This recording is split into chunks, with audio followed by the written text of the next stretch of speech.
Friends, welcome back to another video. We are joined by Scarface. Yes. Damn, Scarface. You haven't said your real name, so we'll keep it anonymous, but you go by Scarface or Tony?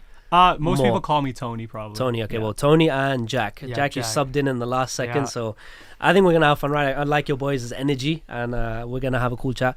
The first thing I wanted to do, which I've started to do on the pods, is this might be an hour, and it might be an hour and a half, and for the audience, it's a time investment. So I want to make sure that they get the most value, and I think the value always comes when we can respect the guest in the sense of, you know, these guys are legit, and we've spoken a little bit off camera now, so I want to give you guys the opportunity to say why should someone listen to you, because I think you guys are doing more than others, which is worthwhile, and therefore worthwhile for people to stick around. Yeah. So for me personally, I started trading back in 2017. And since then, like, I've been on social media a lot, just looking at, you know, kind of what other people do. And that's kind of why I got into trading back in the day as well.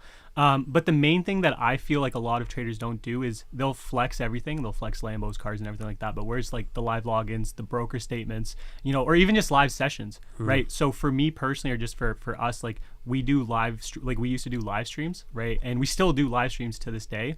And also live logins every time I've ever had a big day, which is like big P&L day wise, I always will do like a broker live login or show you a broker statement.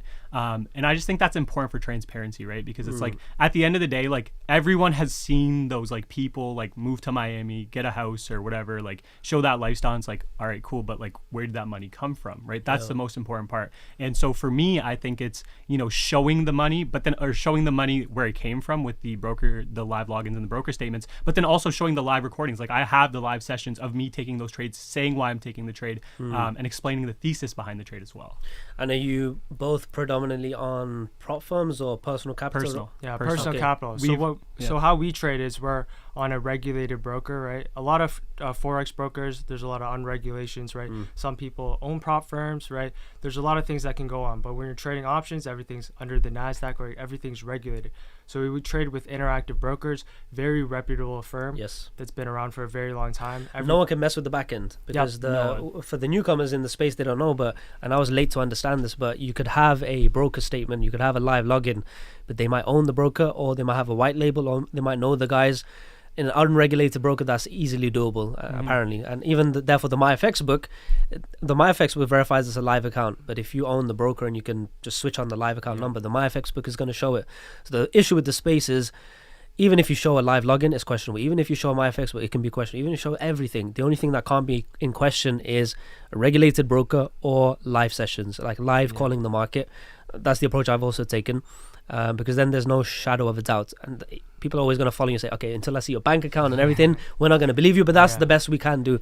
So I wanted to start off with that, just so, you know, people know it's worthwhile having this conversation. So now another thing that I found in my experience with having a lot of traders on, the better traders, let's say, they have a predefined plan that they can explain, and the traders that I found were not the best, just from the feeling I got, and I didn't actually upload those episodes, was they were all over the place in their head, where one day they're taking an Asia session trade, the other day they're trading London, then there's EU, then it's CAD JPY, then it's swing trading and scalping. Like, it's all over the place, and because it fits the bill for everything, so they always have an answer and they can tap every audience, but that's not real life. And I think for a profitable trader, you need restriction and you need a predefined plan. So do you guys both trade very similarly, or We trade pretty similar. okay, then as a collective, how would you guys describe in a couple sentences your strategy, your approach to view the market? Sure. So for me personally, right, like, I trade options, so I'm an options trader. So I only trade from 9:30 to 11 o'clock every day. I don't trade after that, right? That's